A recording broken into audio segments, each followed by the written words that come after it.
morning. Today is April 28th. I'm Nate. And I'm Corbin.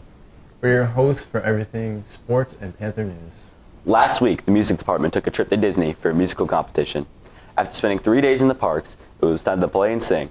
They swept the competition, winning first in place in all 4 main categories, and having the best soloist. Shout out to Nate Millette for winning the solo award for playing trombone. This evening, the French National Honor Society is hosting a bingo night. The entry fee is $5 per person. The bingo game runs from 5 to 6 p.m. Some of the prizes will include gift cards to various places. The money will go towards the French National Honor Society for future projects. Seems like a fun event, and good luck to everybody that is participating. Now with Panther Nation. Last week in softball, Lily Kenny pitched her 500th strikeout. Alyssa was able to sit down with her to talk about the experience.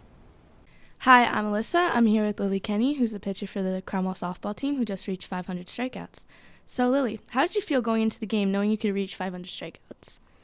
I was very nervous. For each game, I probably average around 10 to 12 strikeouts, so I knew it was going to be really hard to do, and I would have to be on my A game to reach 14 strikeouts to hit 500.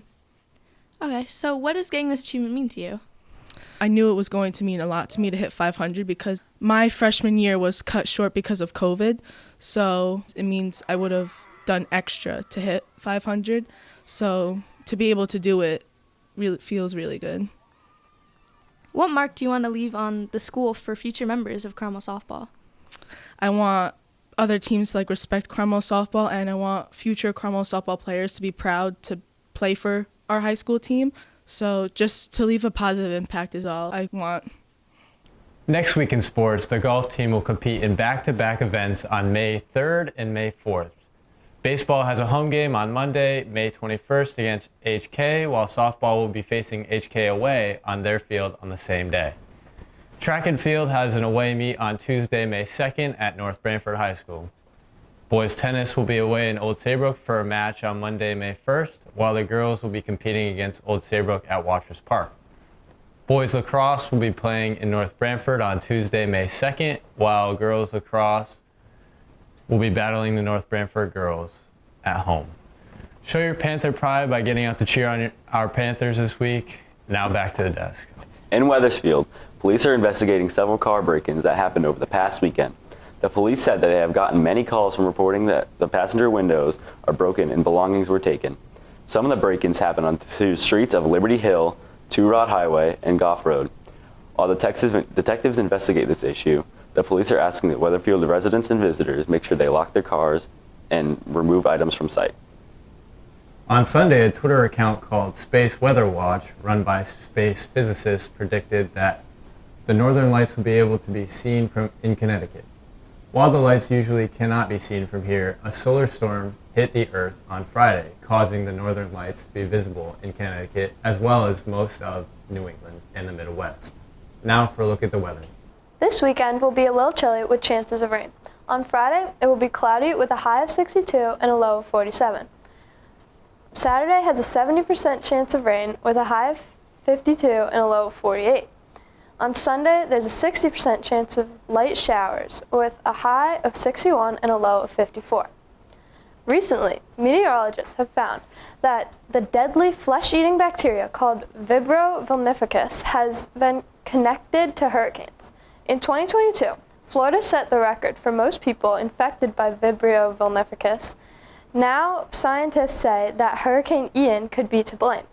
Vibrio vulnificus occurs naturally in warm, slightly salty waters, including stormwater. With hurricane season approaching, people need to be aware of how dangerous these floodwaters can really be. And now, back to the desk. Tucker Carlson and Fox News have recently parted ways after 14 years. His final program aired last Friday, April 21st, according to the NPR. The Philadelphia Inquirer and NBC News, Carlson was terminated due to his claims of election fraud in 2020. Fox News has agreed to pay DVS $787.5 million in a lawsuit in order to avoid a lawsuit. Additionally, Don Lemon has been fired from CNN after 17 years. Lemon stated on air that Nikki Haley isn't in her prime and that a woman is considered to be in her prime in her 20s, 30s, and maybe her 40s. These comments are controversial because Nikki Haley is only 51 years old. which is not an uncommon age for many politicians. Many found his comment to be discriminatory, considering the amount of male politicians above the age of 51. And now for a commercial break, brought to you by our very own Coffee Grind.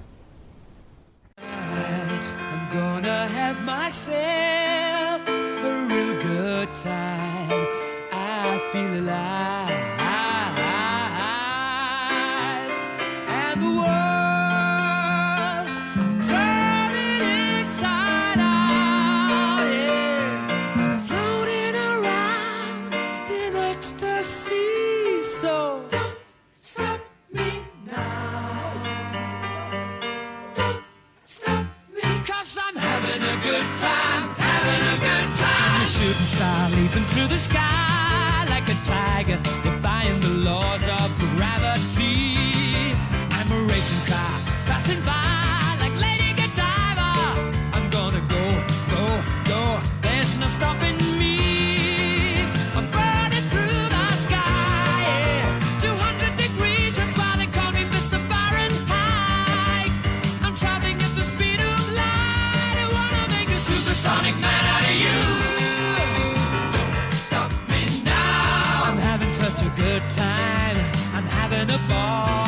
Don't stop me now. If you wanna have a good time, just give me a call. Don't stop me now. 'Cause I'm having a good time. Don't stop me now. Yes, I'm having a good time. I don't wanna stop at all. Yeah. A scuba diver named Mike Goldberg recently decided to gather a group of people to help save the coral reefs in Florida. Using his own coral workshop, he grows coral and he plants it in the ocean floor. He's determined to help coral reefs with his new organization, I Care. In Lima, Peru, archaeologists recently discovered the remains of an adolescent near the previous remains of 8 children and 12 adults from over 1,000 years ago on Monday. Leader of the research project said that the mummies were found in a tomb about 220 yards from the archaeological site, along with bits of skin and hair still attached in some ceramic. Have a great day at CHS and tune in next time for everything sports and Panther news.